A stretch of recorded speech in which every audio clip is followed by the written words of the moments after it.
নমস্কার বন্ধুরা, আমার চ্যানেলে স্বাগত। আমার এখন চলছে biochemistry lecture series. Biochemistry lecture সিরিজের আন্ডারে আজকে আমি শুরু করছি শ্বসন অর্থাৎ কোষীয় শ্বসন। কোষীয় শ্বসনের প্রথম পার্ট গ্লাইকোলাইসিস বা গ্লাইকোলাইসিস সম্বন্ধে আজকে আমরা আলোচনা শুরু করব। বেশ, গ্লাইকোলাইসিস শুরু করার আগে তাহলে আমাদের জেনে নেওয়া উচিত শ্বসন বা রেসপিরেশন কি। শ্বসন বা রেসপিরেশন, আমরা এক্ষেত্রে কোষীয় শ্বসন যেটাকে বলছি, শ্বসন বা কোষীয় শ্বসনে কি হয়?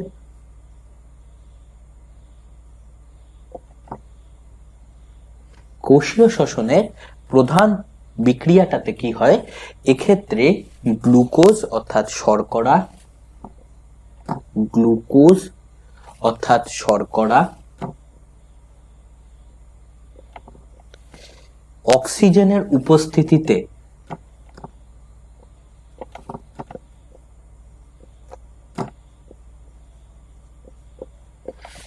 সম্পূর্ণ জারণ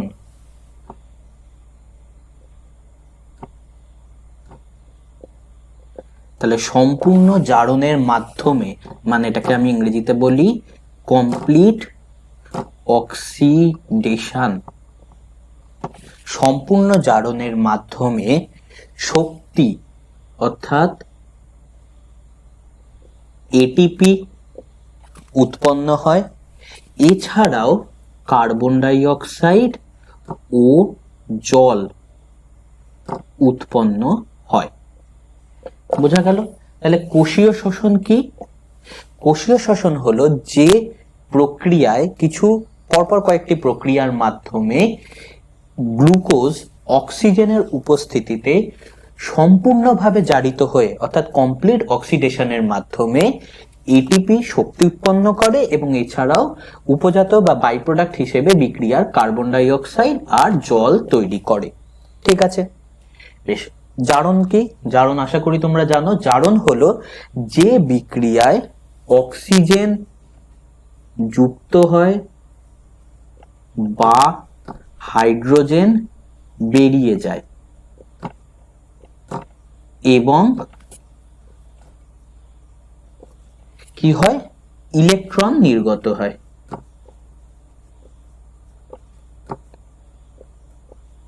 সেটাই হলো জারণ। বোঝা গেল? তাহলে জারণ কি হচ্ছে? অক্সিজেন যুক্ত হচ্ছে, তাহলে অক্সিজেনের উপস্থিতিতে গ্লুকোজ সম্পূর্ণ জারিত হয় অর্থাৎ কমপ্লিট অক্সিডেশনের মাধ্যমে কি তৈরি করছে? শক্তি উৎপন্ন করছে, কার্বন ডাই অক্সাইড উৎপন্ন করছে আর জল উৎপন্ন করছে। ঠিক আছে, বেশ। তাহলে এটাই হলো শ্বসন। শ্বসনের প্রথম ধাপ হলো এই গ্লাইকোলাইসিস। আজ আমরা আলোচনা শুরু করব এই গ্লাইকোলাইসিস সম্বন্ধে।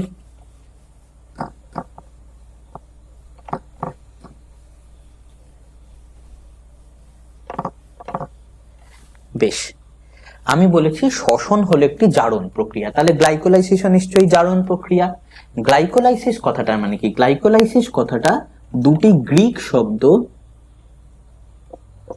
গ্লাইকিস আর লাইসিস থেকে এসেছে। গ্লাইকিস মানে হলো সুইট বা মিষ্টি, আর লাইসিস মানে হলো বিভাজন।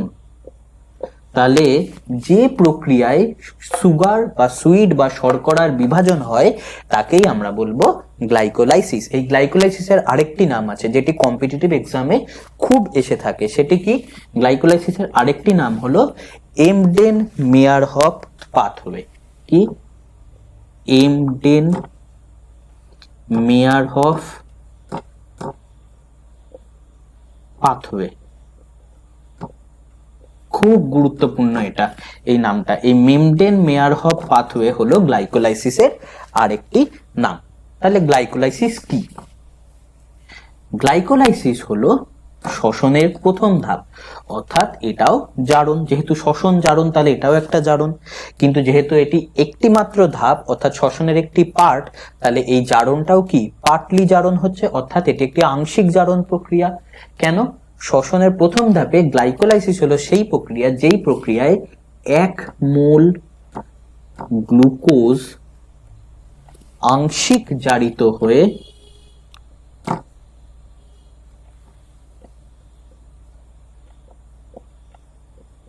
কি তৈরি করবে?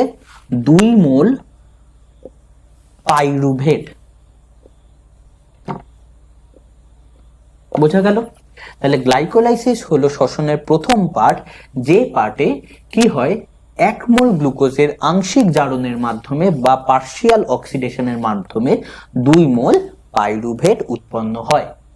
এবার প্রশ্ন আসে, গ্লাইকোলাইসিস কোথায় ঘটে? গ্লাইকোলাইসিস কোষের সাইটোপ্লাজমে ঘটে। ঠিক আছে, তাহলে গ্লাইকোলাইসিস সাইটোপ্লাজমে ঘটা এমন একটি প্রক্রিয়া, যে প্রক্রিয়ায় গ্লুকোজের আংশিক জারণের মাধ্যমে পাইরুভেট উৎপন্ন হয়। এই বিক্রিয়ার একটি দারুণ জিনিস হলো, এই বিক্রিয়া অক্সিজেনের উপস্থিতি এবং অনুপস্থিতি দুটো অবস্থাতেই হতে পারে।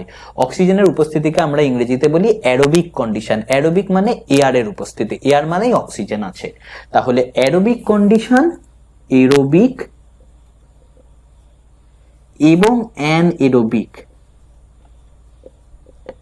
দুটো দশাতেই গ্লাইকোলাইসিস হয়। ঠিক আছে, শ্বসনের পরবর্তী ধাপগুলোতে কিন্তু এই একমাত্র অ্যারোবিক অর্থাৎ অক্সিজেনের উপস্থিতিতেই হবে। গ্লাইকোলাইসিস একমাত্র ধাপ, যে ধাপে অক্সিজেনের অনুপস্থিতিতেও বিক্রিয়া হতে পারে, অর্থাৎ অক্সিজেনের উপস্থিতি অনুপস্থিতি দুটো অবস্থাতেই কোষের সাইটোপ্লাজমে যে প্রক্রিয়ায় 1 মোল গ্লুকোজ আংশিক জারিত হয়ে 2 মোল পাইরুভেট তৈরি হয় তাকেই আমরা বলবো গ্লাইকোলাইসিস। ঠিক আছে, তাহলে গ্লাইকোলাইসিসের এবার বিক্রিয়াটা আমরা দেখব। বিক্রিয়া দেখার আগে আমাদের বুঝতে হবে গ্লাইকোলাইসিসের 10টি বিক্রিয়ার মাধ্যমে 1 মোল গ্লুকোজ 2 মোল পাইরুভেটে কনভার্ট হয়। এই 10টি বিক্রিয়াকে আমরা প্রধানত দুটি ভাগে ভাগ করেছি। কি? প্রথমটি হলো preparatory phase. Preparatory phase, preparatory phase মানে কি? প্রিপারেটরি মানে প্রিপারেশন মানে প্রস্তুতি, তাহলে এটা কি? প্রস্তুতি। ঠিক আছে, আর দ্বিতীয়টা কি? Pay off.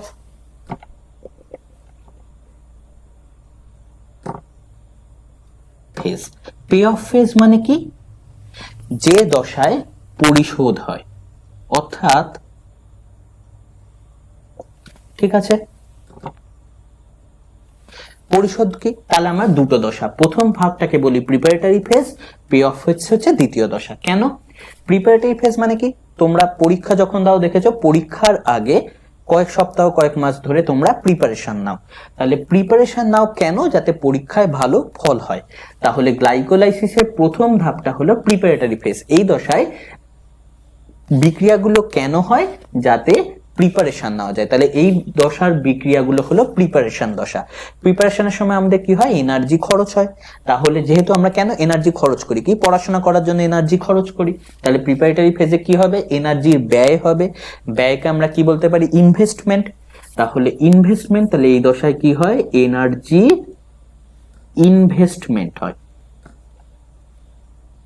ঠিক আছে, অর্থাৎ এই দশায় এনার্জি খরচ করা হয়। কেন খরচ করা হয়? যাতে পরীক্ষার রেজাল্ট ভালো হয়, অর্থাৎ পরীক্ষার রেজাল্টে আমি ভালো ফল পাই। ভালো ফল পাই মানে কি? আবার রিটার্নে আমি এনার্জি ফেরত পেয়ে যাই। তাহলে পে অফ ফেজটাকে আমি কি বলবো? এনার্জি তৈরি হবে এই দশায়। কেন? এই দশায় এনার্জি খরচ করলাম, তার ফল হিসেবে আমি এই দশায় আমি এনার্জি ফেরত পাবো। তাহলে এনার্জি তৈরি হওয়া বা ফেরত পাওয়াকে আমি কি বলবো? Energy generation. বোঝা গেল? তাহলে গ্লাইকোলাইসিসের দুটো দশা, প্রথম হলো প্রিপারেটরি দশা, সেই দশায় বিক্রিয়াগুলো কি করে? গ্লাইকোলাইসিসের এন্ডে যে পাইরুভেট তৈরি হবে তার জন্য প্রস্তুতি নেয়। তাহলে এই প্রস্তুতি দশা বা প্রিপারেটরি ফেজে কি? এনার্জি খরচ হয়, তার এনার্জি ইনভেস্টমেন্ট।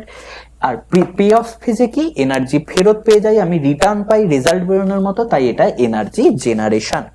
বেশ, তাহলে আজ আমরা শুরু করব প্রিপারেটরি ফেজ, অর্থাৎ প্রথম দশা। ঠিক আছে, প্রিপারেটরি ফেজ শুরু করব। প্রথম কি? আমি বলেছি গ্লাইকোলাইসিস শুরু হয় গ্লুকোজ দিয়ে। ঠিক আছে, তাহলে প্রথম পদার্থ কি বা প্রথম জৈব কি? গ্লুকোজ। ঠিক আছে, এই গ্লুকোজ ফার্স্ট স্টেপ অফ বিক্রিয়াতে কি তৈরি হয়? গ্লুকোজ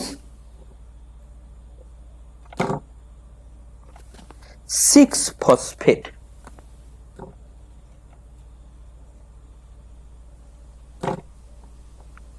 বোঝা গেল? এক্ষেত্রে যে উৎসেচকটা কাজ করে তার নাম কি? হেক্সোকাইনেজ।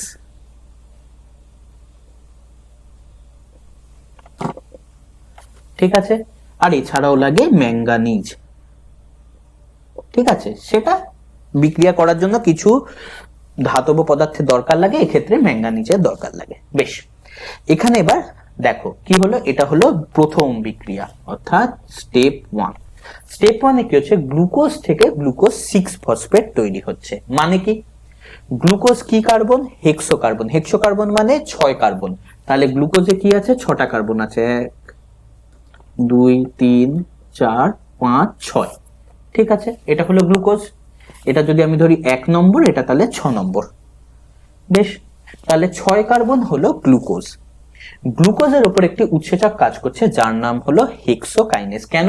যেহেতু গ্লুকোজ একটা 6 কার্বন শর্করা, তাই হেক্সোজের উপর যে উৎসেচক কাজ করছে তার নাম হেক্সোকাইনেজ। কাইনেজ কি? আমি আগেও বলেছি, কাইনেজ হলো সেই শর্করা বা সেই উৎসেচক বা সেই এনজাইম যে একটা প্রোডাক্ট থেকে আরেকটা প্রোডাক্টে বা একটা থেকে আরেকটা বস্তুতে ফসফেট গ্রুপে ট্রান্সফার করে। ঠিক আছে, অর্থাৎ একটা জায়গা থেকে আরেকটা জায়গায় ফসফেট যারা দেয় বা নেয় তাদেরকে বলে কাইনেজ উৎসেচক। তাহলে এক্ষেত্রে কি হেক্সোকাইনেজ উৎসেচক কি করছে?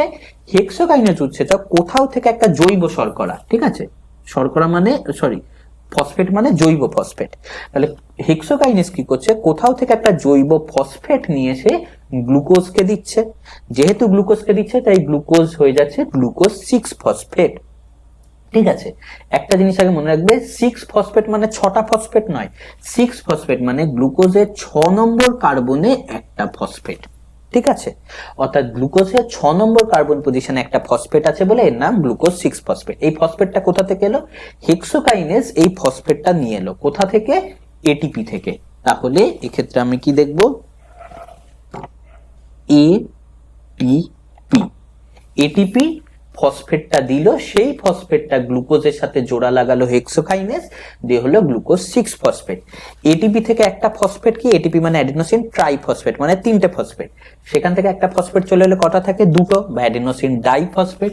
তাহলে তখন এটিপি কনভার্ট হয়ে গেল এডিপি তে। বোঝা গেল? তাহলে এটিপি হয়ে গেল এডিপি, এবং তার মধ্যে থাকা একটা ফসফেট চলে এলো গ্লুকোজে, দিয়ে হয়ে গেল গ্লুকোজ 6-ফসফেট, অর্থাৎ গ্লুকোজের 6 নম্বর কার্বনে এলো একটা ফসফেট। যেহেতু এই বিক্রিয়ায় শক্তি বা এনার্জির ব্যবহার হয়েছে তাই এই বিক্রিয়া হবে একমুখী। উভমুখী বিক্রিয়াতে বাহ্যিক শক্তির ব্যবহার হতে পারে না। তাহলে যেহেতু শক্তির ব্যবহার হয়েছে তাই এটা একমুখী বিক্রিয়া, অর্থাৎ সবসময় গ্লুকোজ থেকে গ্লুকোজ 6-ফসফেটই এই উৎসেচক তৈরি করতে পারবে। এই উৎসেচকের প্রভাবে উল্টো, অর্থাৎ গ্লুকোজ 6-ফসফেট থেকে গ্লুকোজ হবে না। বোঝা গেল? তাহলে এটা হলো ফার্স্ট স্টেপ, গ্লুকোজ থেকে গ্লুকোজ 6-ফসফেট। এবার দ্বিতীয় স্টেপ। দ্বিতীয় স্টেপ কি? দ্বিতীয় স্টেপ হচ্ছে এই গ্লুকোজ 6-ফসফেট এবার হবে ফ্রুক্টোজ 6-ফসফেট। ফ্রুক্টোজ 6-ফসফেট। ঠিক আছে, আর এখানে যে উৎসেচকটার নাম কাজ করবে সেটা হচ্ছে ফসফো গ্লুকো আইসোমারেজ। বোঝা গেল? বেশ, তাহলে গ্লুকোজ 6-ফসফেট থেকে ফ্রুক্টোজ 6-ফসফেট তৈরি হচ্ছে।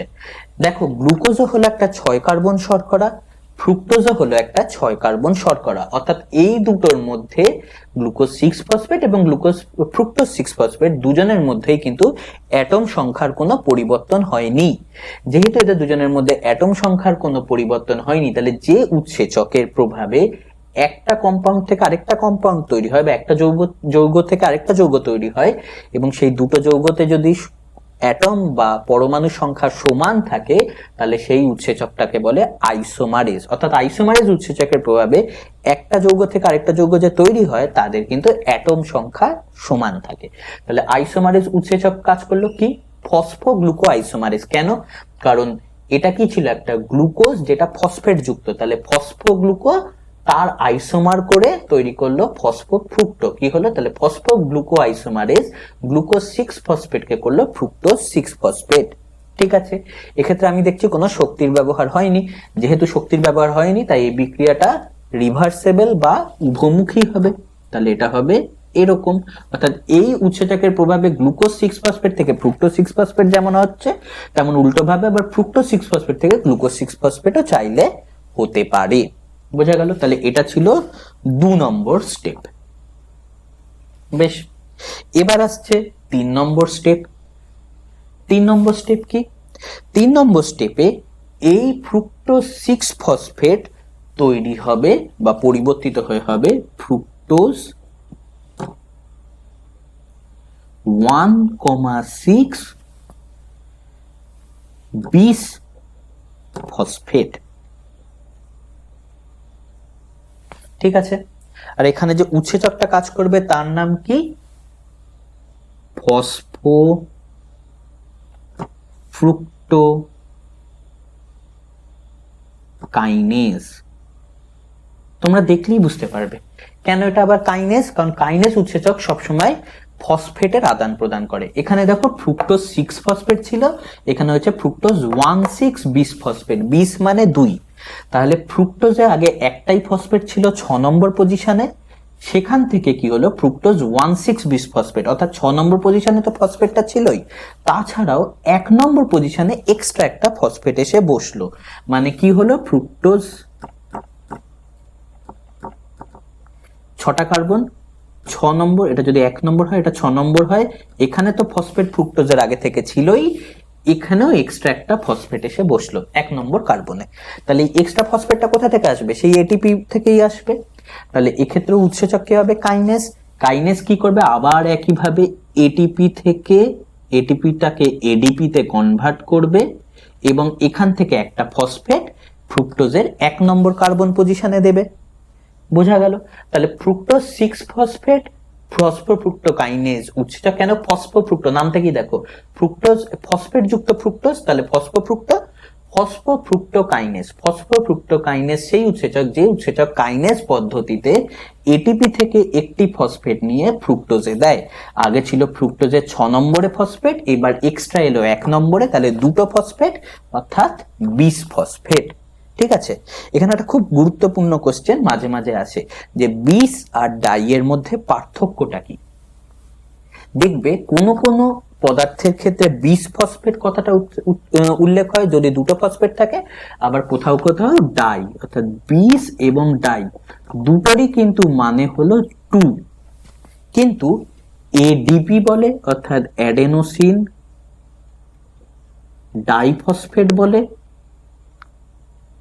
আর এদিকে ফ্রুক্টোজ 1,6 বিশ ফসফেট বলে। কেন? তাহলে এটাকেও ডাই কেন বলে না বা এটাকে কেন বিশ বলে না? কারণ হলো যদি 2টো ফসফেট নিজেদের মধ্যেও জোড়া লেগে থাকে একটা কোনো যৌগর মধ্যে, তখন তাদেরকে বলে ডাই। কেন? অ্যাডিনোসিনের আমি কি জানি, এটা হলো যদি এরকম হয় স্ট্রাকচারটা, এটা অ্যাডেনিন, তাহলে এখানে একটা ফসফেট, তার পাশেই আরেকটা ফসফেট। তার মানে দেখো এই 2টো ফসফেট নিজেদের মধ্যে অ্যানহাইড্রাইড বলে একটা বন্ধনীর দ্বারা লেগে আছে। যেহেতু এরা দুজনে অ্যানহাইড্রাইড বলে একটা বন্ধনীর দ্বারা ফসফেট 2টো একসাথে লেগে আছে, তাই এরা দুজনে একসাথে আছে। যেহেতু একসাথে আছে তাই যদি 2টো ফসফেট একসাথে থাকে তখন তাকে বলে ডাইফসফেট। আর 20 ফসফেট কখন বলবো? যেরকম ধর আমি এখানে দেখলাম ফ্রুক্টোজ, এখানে একটা ফসফেট এখানে আরেকটা ফসফেট এখানে, তার মানে ফসফেট দুটো কিন্তু নিজেরা একা একা রয়েছে, অর্থাৎ মোনো বা একা সিঙ্গেল ফর্মে রয়েছে। তাহলে যদি কোনো যৌগে 2টো ফসফেট আলাদা থাকে অর্থাৎ একা একা থাকে, তখন সেক্ষেত্রে নামে 20 ব্যবহার হয়। আর যদি 2টো ফসফেট পরপর থাকে নিজেদের মধ্যে এবং অ্যানহাইড্রাইড বন্ধনী দিয়ে লেগে থাকে এইটা, তখন তাকে বলবো ডাইফর্ম। বোঝা গেল? তাই অ্যাডিনোসিন ডাইফসফেট যেটা অ্যানাইড্রাইড বন্ধনী আছে, ফ্রুক্টোজ 1,6 বিসফসফেট কারণ 2টো ফসফেট আলাদা রয়েছে এবং নিজেদের মধ্যে কোনো অ্যানাইড্রাইড বন্ধনী নেই। বোঝা গেল? বেশ,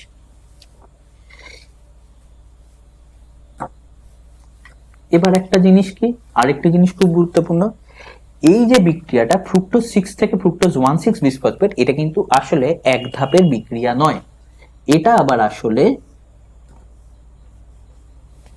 দুধাপ বিক্রিয়া। কিরকম? প্রথমে কি হয়, ফ্রুক্টোজ 6-ফসফেট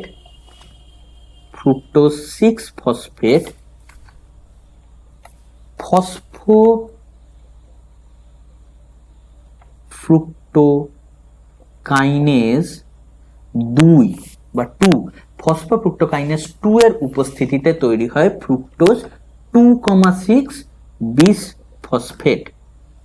কেন?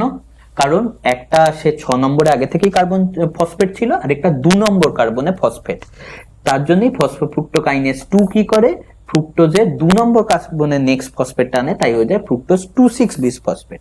এই ফ্রুক্টোজ 2,6 বিসফসফেট কাকে সক্রিয় করে?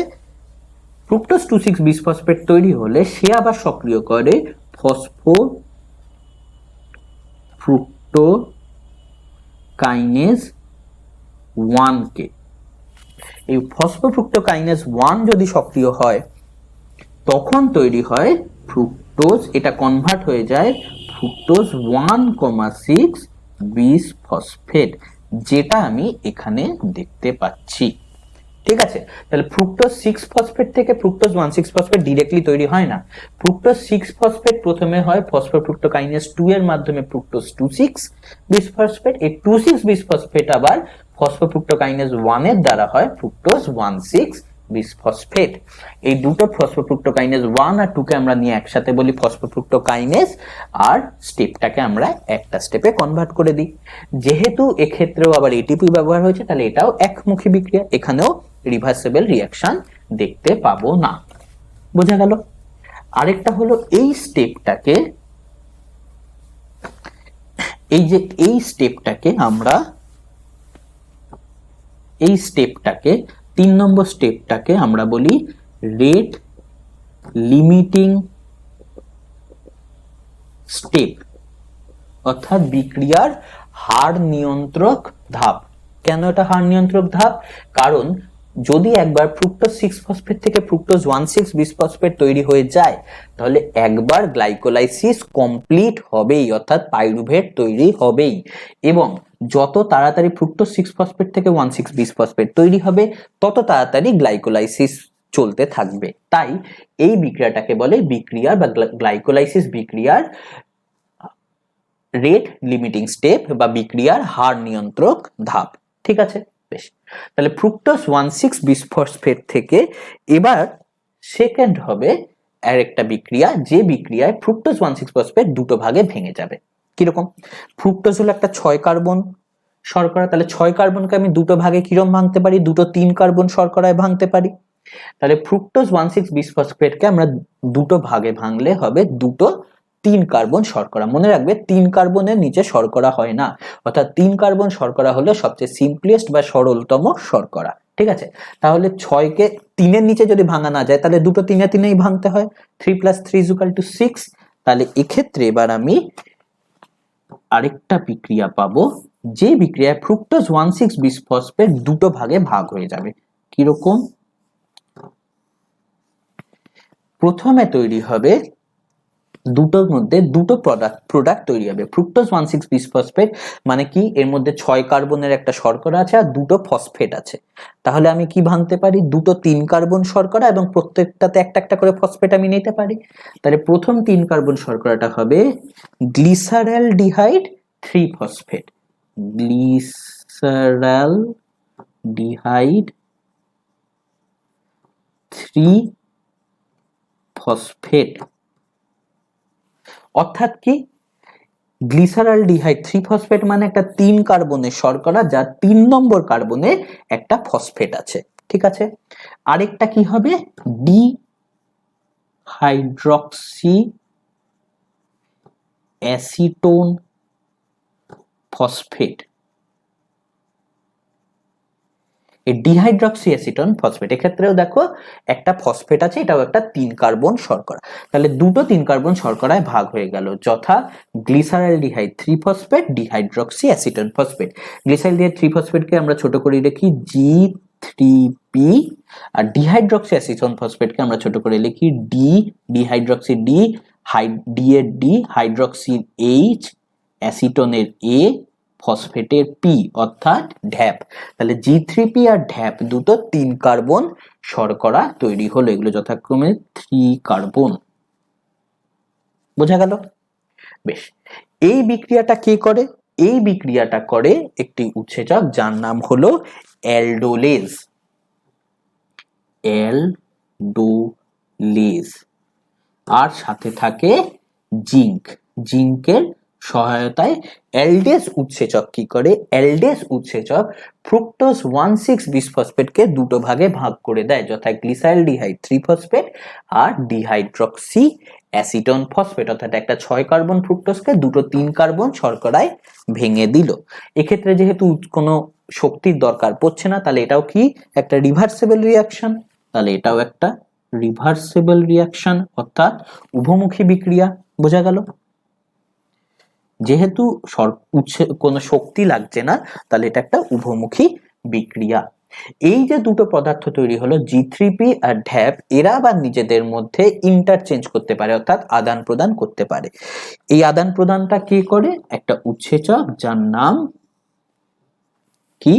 ট্রায়োজ ফসফেট আইসোমারেজ। ট্রায়োজ ফসফেট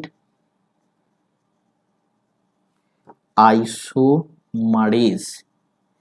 কথাটা দেখো, আইসোমারেজ কথাটা আগেও ব্যবহার হয়েছে। আইসোমারেজ কি? যখন দুটো পদার্থের মধ্যে অ্যাটম সংখ্যার কোনো পরিবর্তন নেই, খালি তাদের সজ্জার পরিবর্তনের জন্য তারা আলাদা পদার্থ। এক্ষেত্রেও দেখো, এটাও 3 কার্বন, এটাও 3 কার্বন, এখানেও একটা ফসফেট আছে, এখানেও একটা ফসফেট আছে, অর্থাৎ দুজনের মধ্যে অ্যাটম সংখ্যা সেম, কিন্তু সজ্জার পরিবর্তনের জন্য এটা হলো গ্লিসাইলডিহাইড 3 ফসফেট, এটা হলো ডিহাইড্রক্সি অ্যাসিটোন ফসফেট। তাহলে যে উৎসেচক এই দুটো পদার্থ যারা সমান পরমাণু সংখ্যা আদান প্রদান করায়, তাহলে হলো আইসোমারেজ।